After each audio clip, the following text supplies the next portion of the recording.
Welcome to simple சமையல். இன்றைக்கி எப்படி ஆயிஸ்டர் மஷ்ரூம் பொரியல் பண்ணுறதுன்னு பார்க்கலாம் வாங்க. இது வந்து ரொம்ப யம்மியாக இருக்குங்க. ப்ரோட்டீன் ரிச்சும் கூட, ஈஸியாகவும் ஒரு 10 நிமிஷத்தில் பண்ணிடலாம். ஒரு வைடான பேனில் 3 டேபிள் ஸ்பூன் எண்ணெய் ஊற்றிக்கோங்க. எண்ணெய் சூடாகட்டும். எண்ணெய் சூடான அப்புறம் 1 டேபிள் ஸ்பூன் ஜீரகம் சேர்த்துக்கோங்க. அது நல்லா பொரிஞ்சு வரட்டும். இந்த மாதிரி பொரிஞ்ச அப்புறம் ஒரு 5 பல்லு பூண்டு வந்து நைஸாக நறுக்கி சேர்த்துக்கோங்க. இது கூட ஒரு 7-8 பச்சை மிளகாய் இந்த நீளமாக 2ஆக நறுக்கி சேர்த்துக்கோங்க. அதை வந்து நல்லா வதக்கி கொடுங்க.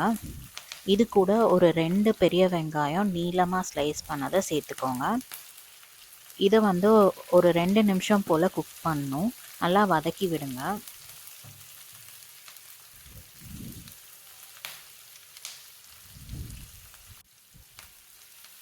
வெங்காயம் வந்து கொஞ்சம் லைட்டாக இந்த மாதிரி கலர் மாறின அப்புறம் நல்லா ஸ்ப்ரெட் பண்ணி விடுங்க ஈவனாக. அதுக்கப்புறம் 2 பேக்கெட் ஆயிஸ்டர் மஷ்ரூம் வந்து சேர்த்துக்கோங்க. ஆயிஸ்டர் மஷ்ரூம் வந்து நீங்கள் எடுத்து இப்படி பிச்சாலே வந்து பிஞ்சு வந்துடும். கட் பண்ண தேவையில்லை, நீங்கள் பிச்சு போட்டுடலாம். ஆனால் நீளமாக பிச்சு போடுங்க. இது வந்து நல்லா மிக்ஸ் பண்ணி விடுங்க. இப்போ பார்க்க தான் உங்களுக்கு பேன் ஃபுல்லாக இருக்கிற மாதிரி இருக்கும். மஷ்ரூம் குக் ஆன அப்புறம் அது வற்றி நல்லா வந்துடும். அப்போ கம்மியாக தான் இருக்கும். நல்லா கலந்து விடுங்க.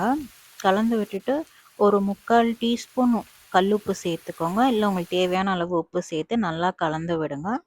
உப்பு சேர்த்த அப்புறம் வந்து மஷ்ரூம் வந்து வற்றி வருங்க.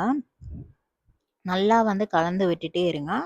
கொஞ்ச நேரத்துக்கு நீங்கள் வதக்கி கொடுத்துட்டே இருந்தால் மஷ்ரூம் வந்து நல்லா வற்றி வரும். உங்களுக்கே தெரியும், பாருங்கள் வற்றிருக்கு. இந்த மாதிரி ஸ்டேஜ் வர வரைக்கும் மஷ்ரூம் வந்து குக் பண்ணுங்கள். அதுக்கப்புறம் நல்லா வந்து பேனில் வந்து ஈவனாக ஸ்ப்ரெட் பண்ணி விடுங்க.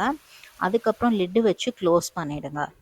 க்ளோஸ் பண்ணி லோ ஃப்ளேமில் ஒரு 4 to 5 மினிட்ஸ் வந்து குக் பண்ணணும். அப்பப்போ லிட்டு ஓப்பன் பண்ணிவிட்டு கலந்து விடுங்க.